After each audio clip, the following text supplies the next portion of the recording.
Nice to see so many come out for this conversation today.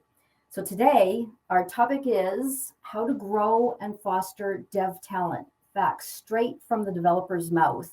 And the developer's mouth today is Sudeep Sidhu from Neo Financial. So, we're delighted to have him here. Neo Financial is on fire in terms of a organization that's really growing and doing really well. And so we're happy that he's taken the time to join us today. Before we go any further, I just would like to respectfully acknowledge, in the spirit of reconciliation, that we are gathered on the ancestral lands of Treaty 1 territory. This is the original lands of the Anishinaabe, Cree, Ojibwe, Dene, and Dakota peoples, and it's the homeland of the Red River Métis Nation. I also want to, as we always do, thank our amazing sponsors. Our sponsors are all Tech Manitoba members, as is the presenter, as always. So if you are a Tech Manitoba member and you would like to do a presentation like what Sudeep is doing today, please let me know. I'm the one to reach out to and connect with. Our sponsors are Manitoba Institute for Trades and Technology, MITT.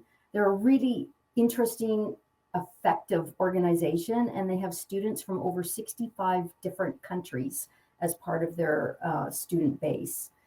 NTT Data and Tim, as I always say, he's one of our best and most loyal Tech Mashup attendees and supporters. Thank you so much for NTT Data, an international company and long-term member. And Online Business Systems, also a long-term member and an amazing community supporter. We appreciate all of you for making these tech mashups possible. I'd like to introduce you to Sudeep. Sudeep got his start in software development, building an iOS app for the Winnipeg Transit System. More than 10 years later, he's at Neo Financial as a distinguished developer and a leader on the dev team. Over the years, he's worked with teams of all sizes, including growing the Skip the Dishes team, and in Calgary, where he moved to help start up a new office after being part of the early dev team in Winnipeg. Sudeep has also participated in large-scale hiring efforts, both locally and internationally, and now is using his experience to develop high-caliber individuals and teams at Neo. So, Sudeep, why don't you put on your camera and your mic and join me on stage? Thanks, Lori. Right on cue. So I will disappear and I will turn the stage over to you. Awesome.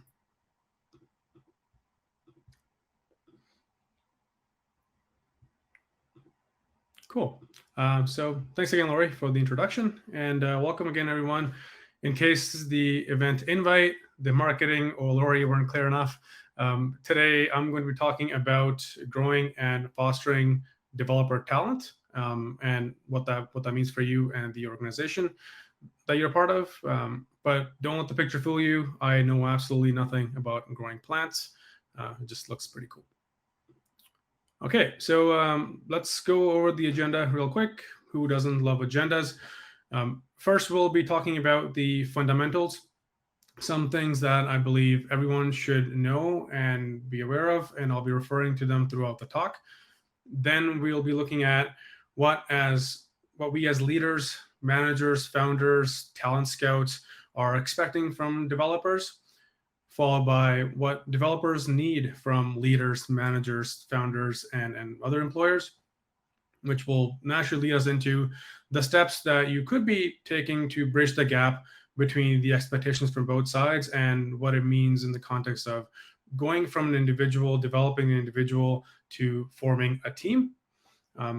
Then I'm going to talk about a topic which it's really touched upon when similar discussions are happening, and it's about the mindset that we should have when it comes to international hires, because they're not the same as local hires. We'll wrap it up with some more ideas to be aware of in the going beyond section, which are a bit more widely applicable to your entire organization, and then we'll do some Q&A, which Lori will walk us through.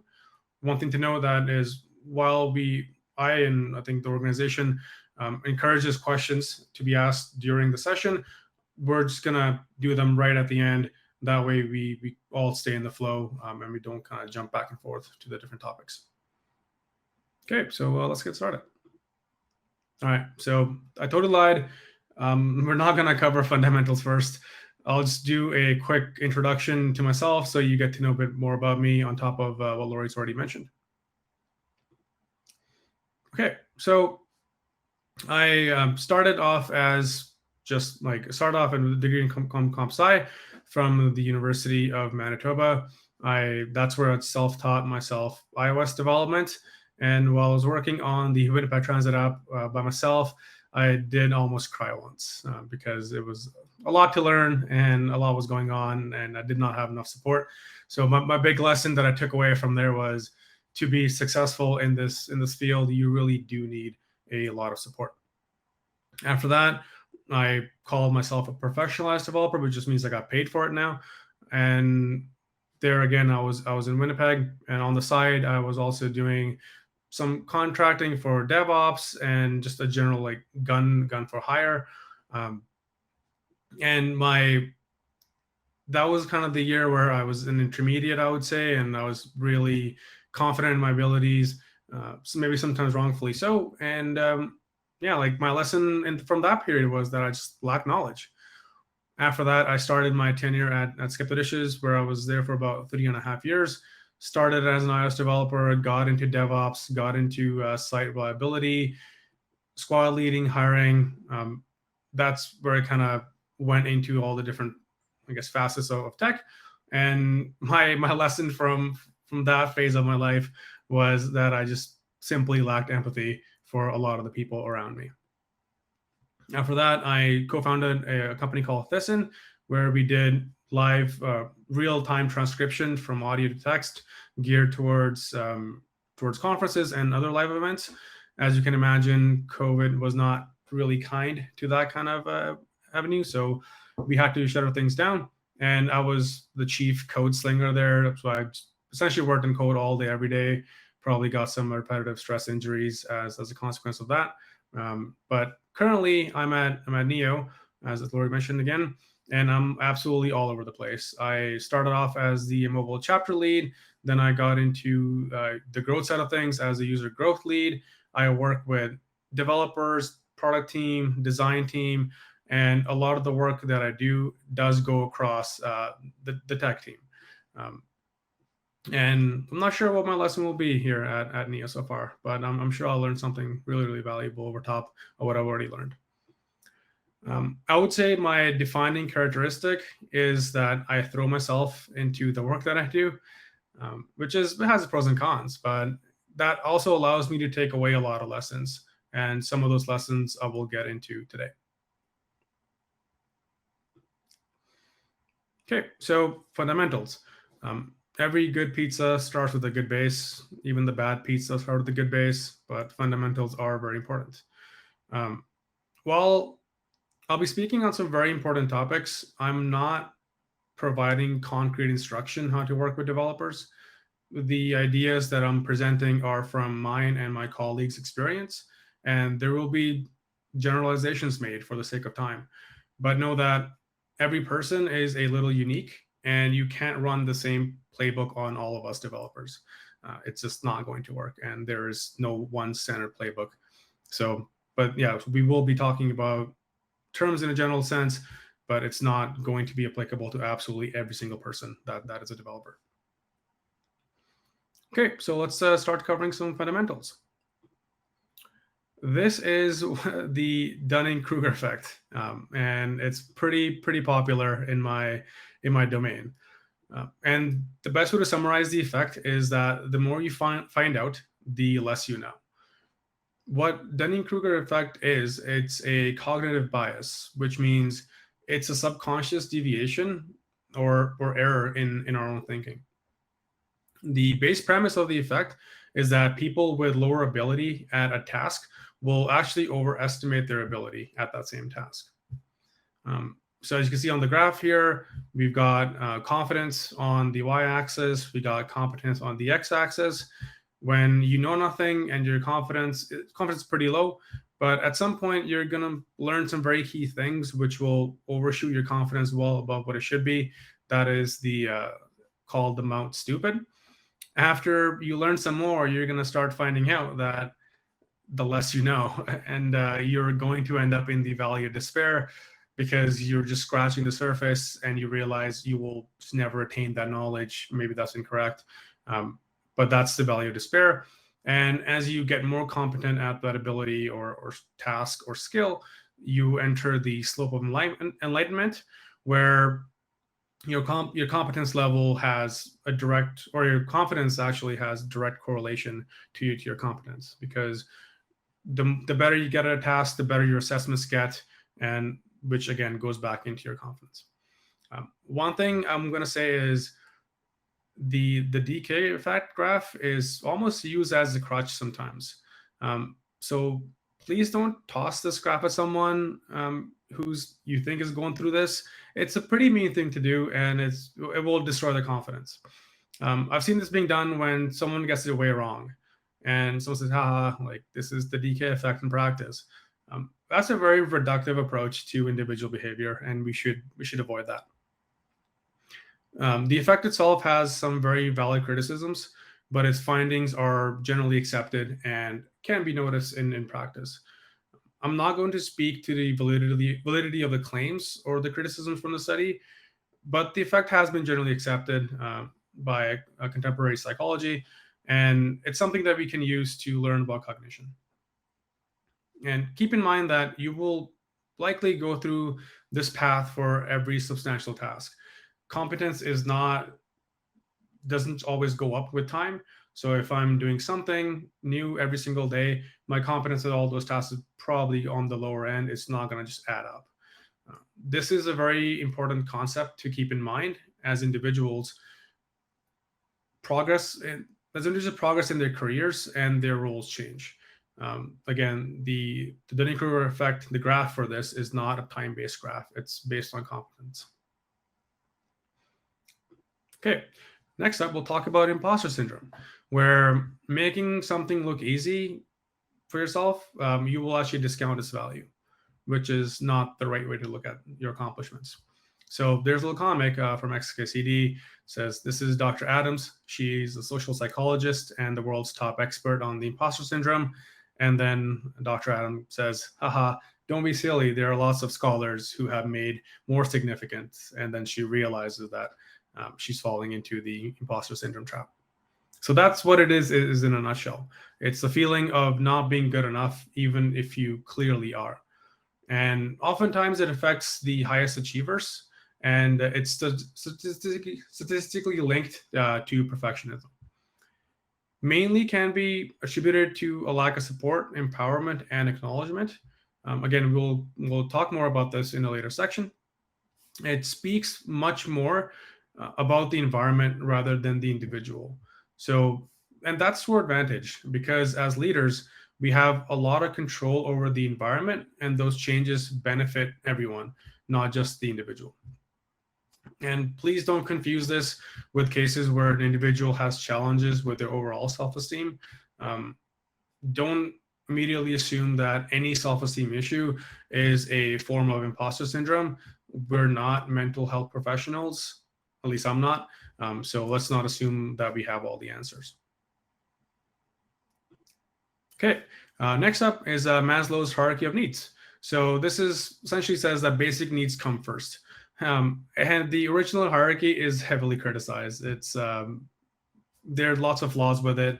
Contemporary research has all kinds of issues with this original hypothesis, because the original study had a minute sample size, and pretty much all of the participants were elite scholars. But the overall concept is still useful as a base. So in this one, I want you to notice how belonging and esteem, they come before our cognitive needs. And as leaders, it's our responsibility to ensure that those lower order needs always remain at the forefront. And the reason because is that you need your lower order needs to be fulfilled before higher order needs can be. And again, as leaders, it's our responsibility to ensure that those lower order needs are fulfilled if we are counting on the individuals to realize their potential. And again, we're going to expand a little bit more on this. We're going to change this up a little bit to talk about what this means for developers. And if you're looking at the graph and you're saying, okay, like what's the difference between a deficiency need and a growth need? The deficiency needs are so because the motivation is the deficiency itself. So if I'm missing, let's say, heat, water, etc., as a physiological need, it's the deficiency itself that makes me go after it. That is my motivation. The higher order needs, past esteem, they are motivated by growth itself. So I need to grow to go into cognitive needs, aesthetic needs. To meet all those are all my growth needs. Okay. All right. So again, the next important one is Peter Principle. I'm sure a lot of us have heard about it. The easy way to summarize is that air is fluid, but fish still can't really swim in it. And the Peter Principle is the tendency to promote individuals until they're incompetent at a role. Again, classic example of this is not every great developer makes a good lead. And this sounds pretty straightforward, but we still make this mistake a lot. Leads need to have a much different skill set to be effective than developers do. And managers, they need to be aware of this when they're grooming for promotions. Just because not every great lead not every great dev makes a good lead. And individuals need to be aware of this when they think they're stagnating and want to move on to some other role. In my experience, if a developer feels like they've stagnated in a senior role, the answer is rarely to kick them up the advancement ladder. It can be the answer, it rarely is the case. You should be working on recognizing the knowledge gaps and filling those in. That can help you in the current role first. A lot of developers, again, they think they're fantastic, but they really haven't started exploring the area of development because it is quite large. The next fundamental we'll talk about is preferential attachment, and this kind of goes back to the classic quote of the rich get richer. It's similar to preferential treatment, but it's not quite the same. The key difference is that preferential treatment is generally on a case-by-case basis, but preferential attachment is generally a result of a process that's in place. What it means is that the distribution of quantity is according to how much you already have of it. Kind of goes back to the sentiment of the rich get richer. For us, that quantity is usually just opportunities and responsibilities. So I'll continue using those terms when talking about preferential attachment. And a subset of the way you see this manifest is that a subset of the organization gets disproportionately higher opportunities compared to the rest. That's kind of the key, I guess, the dead giveaway of this is happening for you. And you have to look for ways you as an individual shape the structural allocation of opportunities. And the last fundamental we'll talk about is the ivory tower, which is the bubble of the elite. Most contemporary usage is in the academic context, but I've seen countless examples of it in tech as well. And it extends well past just an ivory tower of developers within a larger group of developers. It can also just be developers and some other team, let's say developers and maybe customer support, product, and between product and design. It goes well beyond developers. It's usually filled by individuals who are far more interested in their own pursuits. This leads to the devaluation of collaboration over time, as is seen as taking time away from my own important pursuits. The best case outcome is apathy and indifference towards the individuals not in the tower. And I don't think this is even the best case or the worst case. This is just a logical conclusion. This will eventually happen if you don't fix this or address this problem. Okay, so next we will talk about, we're going to see how our expectations from developers shape their needs and their motivations. I'm going to start talking about the different levels. Each organization has its own set, but I think the four below are fairly typical and everyone can relate and they've got the space. Our industry has like a really odd obsession with years of experience. And I always try to dispel that notion. Well, yes, it does take years to build proficiency in a craft and a skill. What drives the developer also drives their characterization. So let's say a junior developer, you're really expecting them to be learners. You're expecting them to be hungry. Maybe they've got some basics. You're not really counting on them to deliver a lot of value. They're just there to learn. For intermediate developers, they're becoming more self-sufficient, or they're fully self-sufficient. They're problem solvers. Maybe they can mentor a little bit. And that's the first rung in the ladder, where a developer is counting on their leader to teach them something that the work itself can't teach. Next up, we go to senior developers. They are reliable domain experts. They will experiment. They're consistently mentoring, and they should be exemplifying your culture. How motivated your senior devs are is the most direct reflection of how in tune you are with your team. And then the next step is, I'm going to call it senior plus plus, but you see this as like maybe a principal developer, staff developer, stuff like that. I'm just going to categorize them all as senior plus plus. And these folks, they are the boulder movers. They are the force multipliers, which means that they'll take your entire team and they can like 1x, 2x, 3x their output. They're architects because they're really working across different domains and different teams. They're dreamers because they're likely working backwards from a vision that they have versus trying to build up to something. And they all have their own agendas, which is pretty key. And this is a level where interests will diverge between the different developers, and individuals will start exercising their expertise. And therefore, this group must be your most frequent collaborators.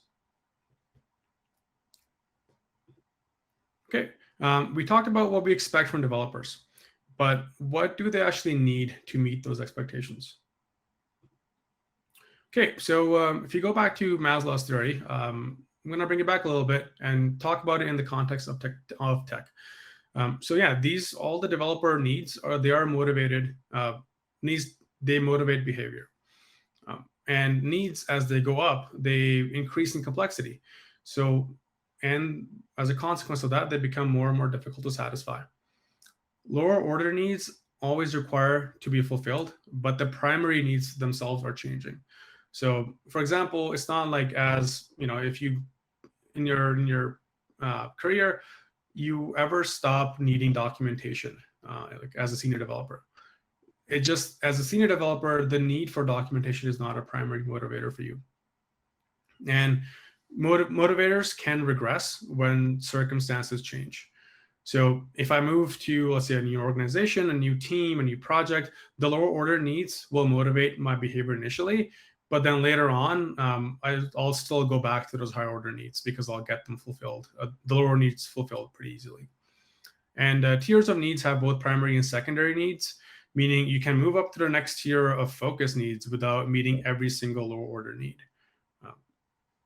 Okay, so now we'll talk about how these needs come into play with the different roles. Okay, so for junior developers, pretty self-explanatory. They're mostly focused on their basic needs to get documentation, running it up locally, patterns, practices around coding, deploying, how to seek help, and belonging. And then intermediates go a bit beyond that because they've met the basic needs and they're going on to the next level. But if you recall, we said that intermediate is the first level where they're counting on their leader to teach them something that the work itself can't teach. We can start seeing those needs there. The need for mentorship, the need for feedback, the need for empowerment, acknowledgement. They're not going to get that directly from the work that they're doing, but they're going to get that. So they need their leader to step in to get those needs. And then for a senior developer, this is probably the largest, I'd say, overlap of needs. Tying back to the idea of being domain experts, mentors, examples of culture, seniors need a safety net, really, so they can try out new ideas without a fear of failure. And they need validation and guidance to be confident in their decision making. And then beyond that, we have seniors plus senior plus plus. Their needs are all geared towards self-actualization, which means it's the full realization of one's potential. And to do that, they need to gain and exercise not only agency, but control over their environment, which will eventually then lead them to self-actualization. One second. Okay. All right. So let's talk about bridging the gap from coaching the individual to building your team. We're just going to address all those fundamentals first. So addressing Dunning-Kruger, reduce the amount of unknown unknowns. The initial spike, which we saw the Mount Stupid, is almost always a consequence of not knowing what you don't know. So onboarding should cover a wide range of technical and non-technical topics. It's also helpful that the onboarding is done by someone that can speak well to the topic, enough to answer questions and address follow-ups. Regular knowledge sharing sessions, again, goes hand in hand with establishing a culture of curiosity and gaining knowledge. The more opportunities you can present, the more people can take advantage of those opportunities. More time for learning in the beginning and less focus on shipping. If your goal is to establish a culture of learning, you need to value it more. It's simple as that. Coach to think critically of assumptions and reinforce the importance of chasing down those assumptions until they transform into facts. Assumptions can make or break a plan. And trying to figure out what's an assumption, what's a fact, it's a skill, and it's a skill that you need to coach to your developers. Establish a culture of curiosity. And curiosity is the foundation of all learning and critical thinking. It's fine that you're asking questions. It's fine that you don't know the answers. These ideas lay the groundwork for collaboration, and this is something you should encourage. Addressing imposter syndrome. Know your risk groups, first of all. 87% of our female peers in business have reported symptoms of imposter syndrome. Environments lacking in other forms of diversity further contribute to this problem. So really, it comes down to that the minority groups are the most susceptible to facing this. Have regular feedback cycles. And again, this will build a culture of curiosity, learning, open rapport with your team. Make spotting individuals who are struggling with this a lot easier. So these are all the symptoms of imposter syndrome. Dramatic change to our work environments due to COVID. Can exacerbate those feelings because we're all working in a bit more isolated environment. You should breach the topic. Talking about the large-scale impact and speaking about it in a general sense rather than focusing on individuals makes it a much more approachable topic. So have conversations with your developers. You don't have the visibility on everything that's going on. So equip your team on how they can identify instances of this. Also, demonstrating empathy and showcasing vulnerability as a leader sets the stage for reciprocation. You have to put these qualities on display in order to signal trust to others. Addressing Peter principle. Know where to start looking. Not all groups are at risk for this. Let's focus on the groups that are. So junior roles are much less prone compared to senior roles. The more concrete the responsibilities are for a role, the less there's a chance of Peter principle application. Changes in your primary responsibility, that greatly increases the risk. So if I'm going from a developer to a team lead to a manager, all of these roles have much different success criteria. Have a support structure in place. I'm not saying that don't promote somebody if you're not 100% sure about it. What I'm saying is go with it, that it's not going to work out. Like go with it, that there's less than 100% chance of this happening, and put a support structure in place to increase that rate of success to 100%. And for individuals who expect to maintain the performance across different roles, you need to reset expectations when role change. It's unreasonable to expect similar levels of success if you're playing a different position. Backtrack their motivations. Again, go back to that hierarchy. Look at the motivations, identify the needs, and see what you can do to satisfy them for them. Offer the escape hatch. It's exciting for people to try new things and getting a chance to grow. And that opportunity can be even more enticing if you know that there are alternatives if it doesn't work out. Position a risky transition as something that can be reversed.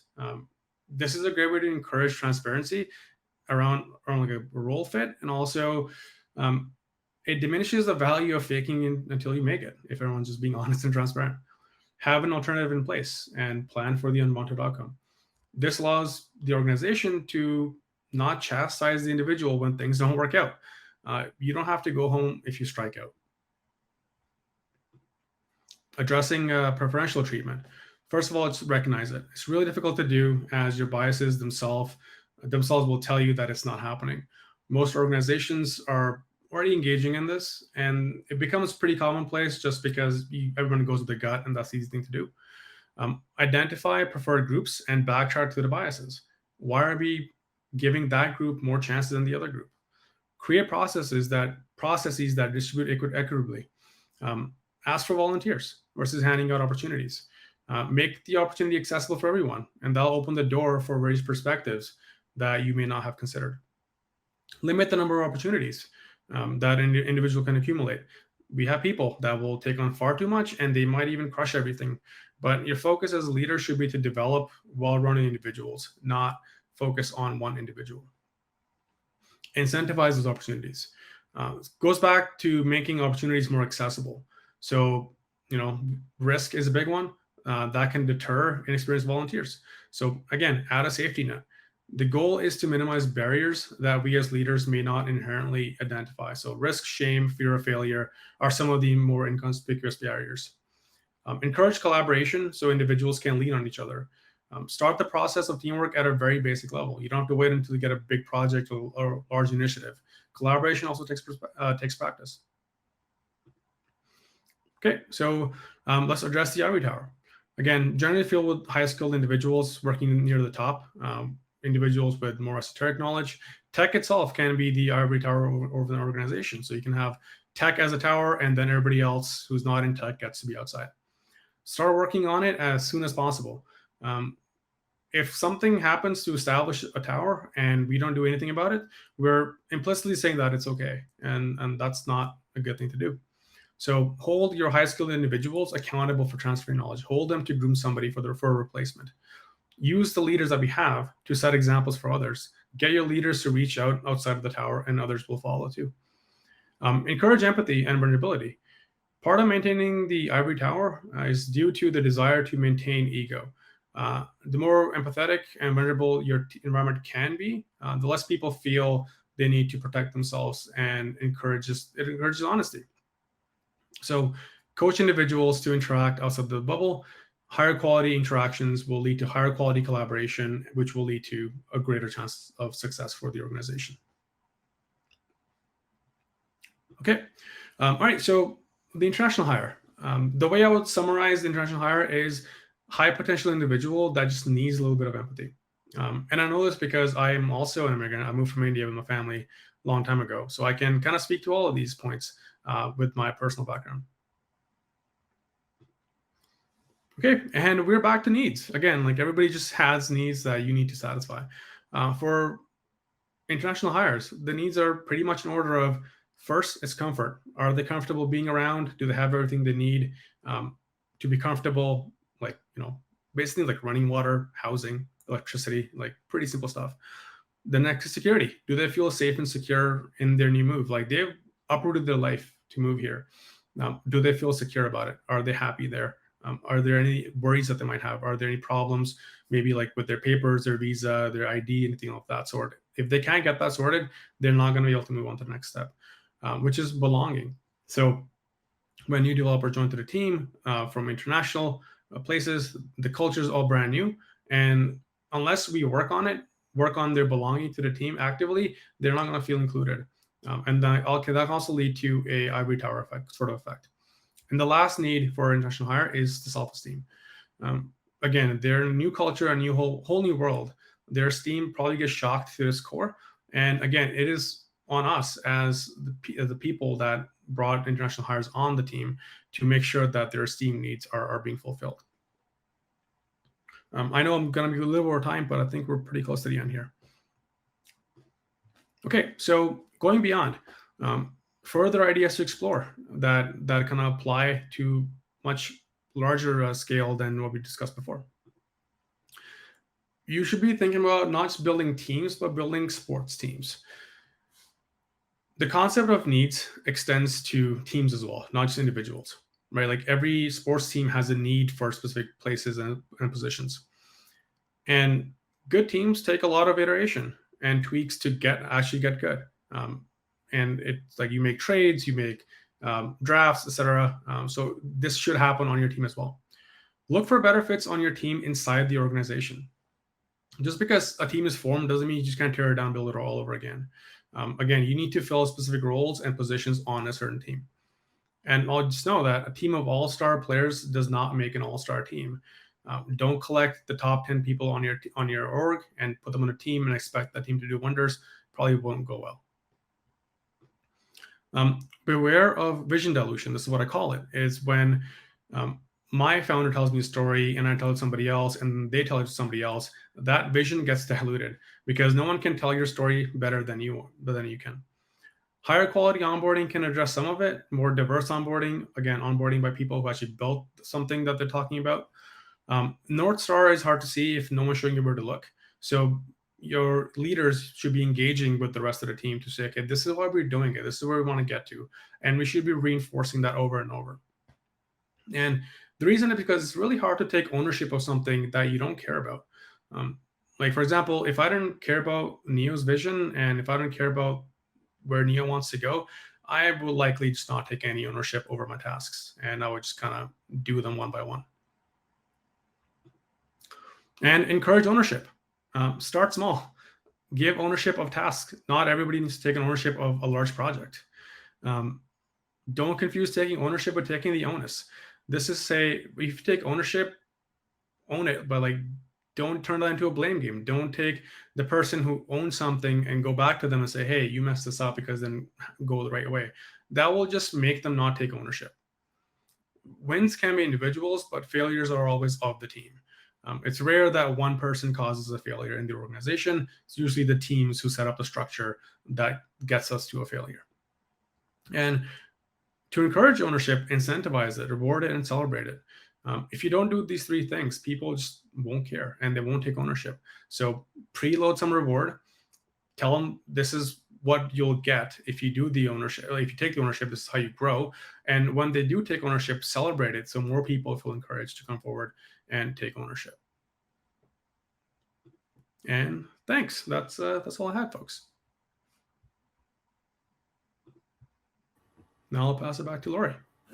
Thank you. So hang with us because we'll get to these questions now. But I have to tell you, A, you're such a straight-faced comedian. I love your sense of humor, so that's awesome. But secondly, I think the thing that surprised me about your talk is what you just mapped out works for any employee, really. Like, it's just really great information that I think I know, looking at the people in attendance, that there's a lot of individuals that are responsible for teams that are here in the room, and this was just a great message. So thank you. So yeah, let's just jump over to questions, and I'll let if the audience and the attendees here don't know it, if they're afraid to assign their name to a question, it's really easy. When you hit the ask button, they'll say, do you want it to be anonymous or do you want to say your name? So if you think it's a question that is not a good question, which we don't get not good questions, usually we answer them all, but feel free to use the anonymous button. So right up at the top, one of the things that mountain of stupid is maybe a bit of an imposing thing to navigate. Do you have suggestions of how leaders can support their developers to gain confidence but not hit that overconfident stage? Like, can you speak a little bit more specifically of cultivating confidence in the team as they're facing maybe that mountain of stupid and other stages? Yeah, absolutely.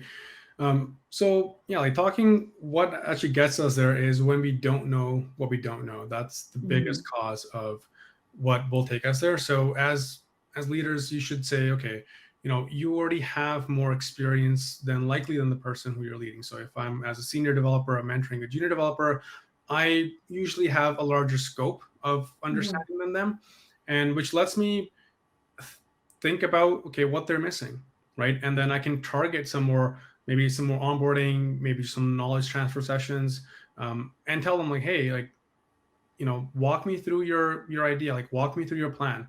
And at every step of the way, just say, okay, is this an assumption or do you know this for a fact, right? And it's just kind of like drilling down on this very basic concept of, okay, to build on step 2, 3, 4, and 5, you should really come back to like step 1, make sure you're solid there, and then get a foundation and then build more.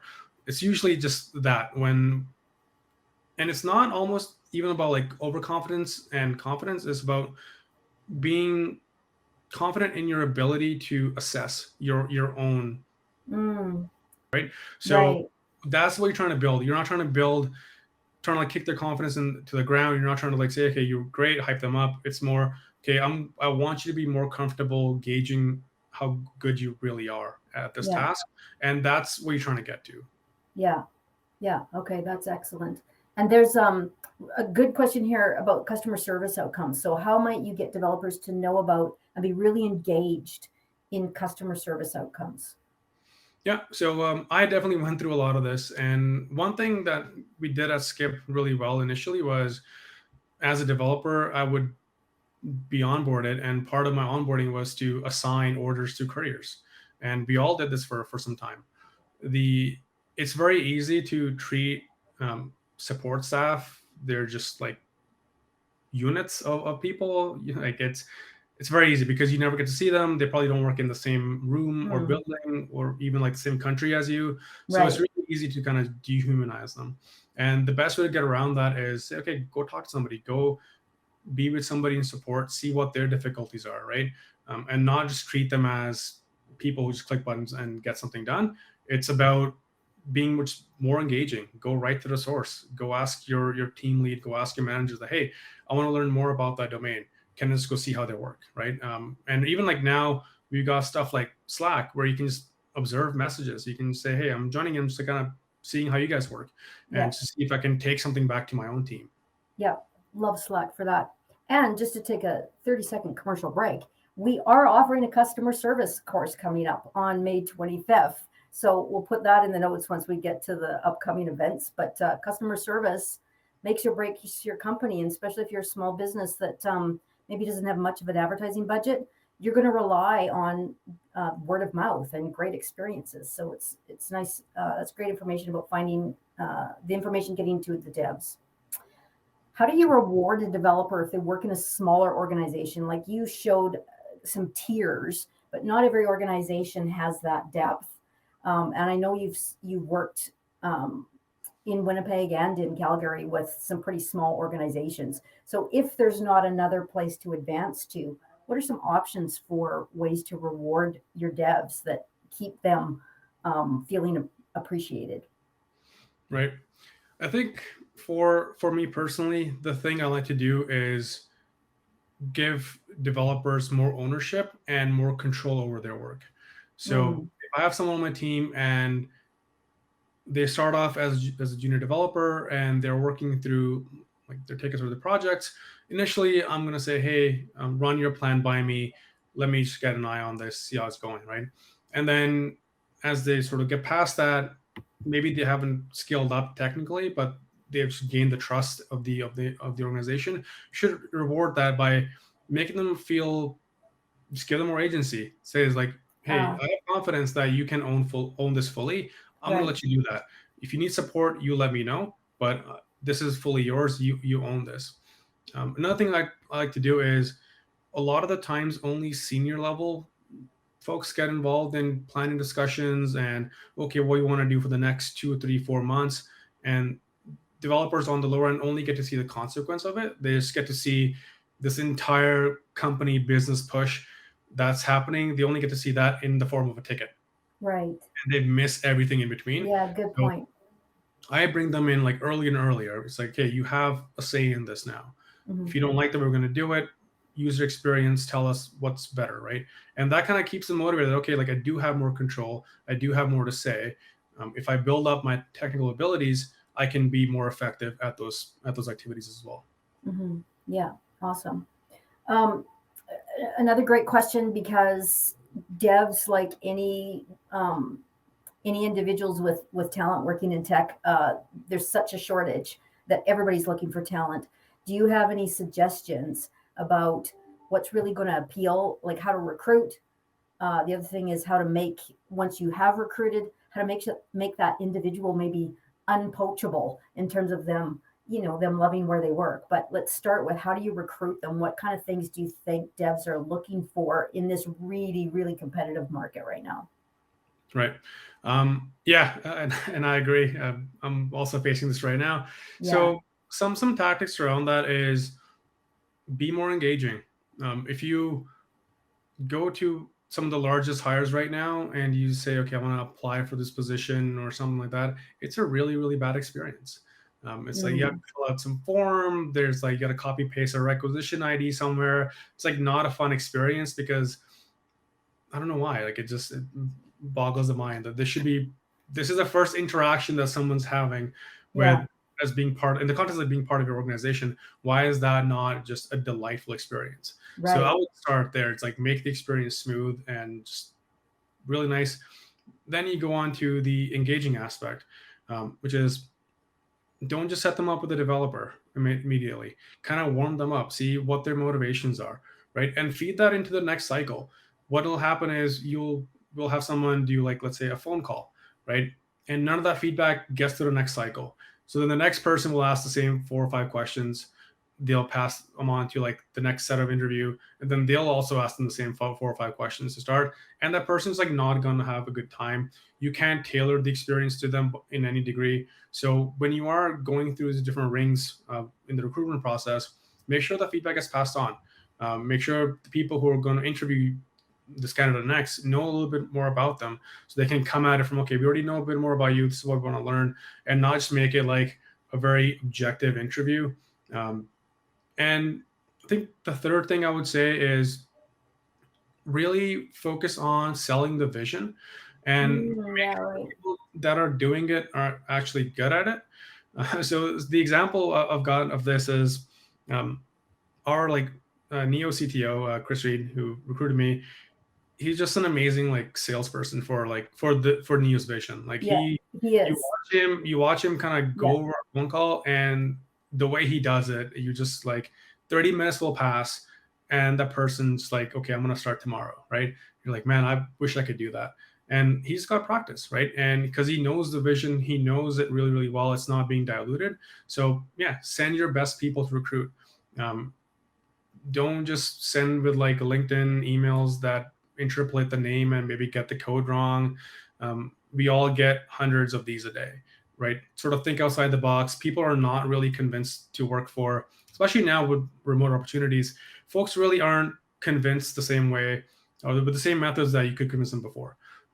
They require some level of being bought into to the work, yeah, and that they're going to have an impact and what progress for them looks like at their organization. So if you can address those very personal growth related topics, you're far and away doing a lot better than most people are. yeah. Again, great tips. And honestly, that doesn't matter who you're hiring. What you're saying is so applicable across so many different roles. And the last question before we run out of time, and we'll move back to networking, and I'll just tell you a little bit about upcoming events. But do you have any books, podcasts, resources that each of these principles that you speak about, like DK, imposter syndrome, Peter Principle, um, Jeff's just hiring, recruiting, this top resources that cover this topic in general? Any recommendations? Um, I think I'm pretty light on those, but what initially piqued my interest in these like just psychology topics was back in university. I had a philosophy class, and we talked a lot about just like fallacies when it comes to logical arguments. And once I started peeling that back, it went to more and more complex ideas, right? Like, why do people engage in those behaviors, and what are they Mm, doing? And a lot of it, honestly, is just noticing something that's happening, and you just start searching, like, hey, like, why would that person do that, right? And it's a lot of it just does come from introspection and experience. Um, as for a specific book that's helped me a lot in the past is it's by Brene Brown. It's called Dare to Lead, and oh it yeah, yeah, great book. it's such a good book, and Yeah. she's just like such a good, also like speaker and an author. If you haven't like checked out Brene, I think she has a lot of good insight. Another book was by Ray Dalio, who was an investor in the Mm, U.S. Can't recall the name of the book, but it talked about how he built an organization, and he built the fund, and it was all about transparency, right? It was all about getting the ego out of people, making sure that people are comfortable being honest, which then leads to more transparent and, like, again, honest discussions, which then you get to the problem at hand way faster if everyone's being honest with what's going on.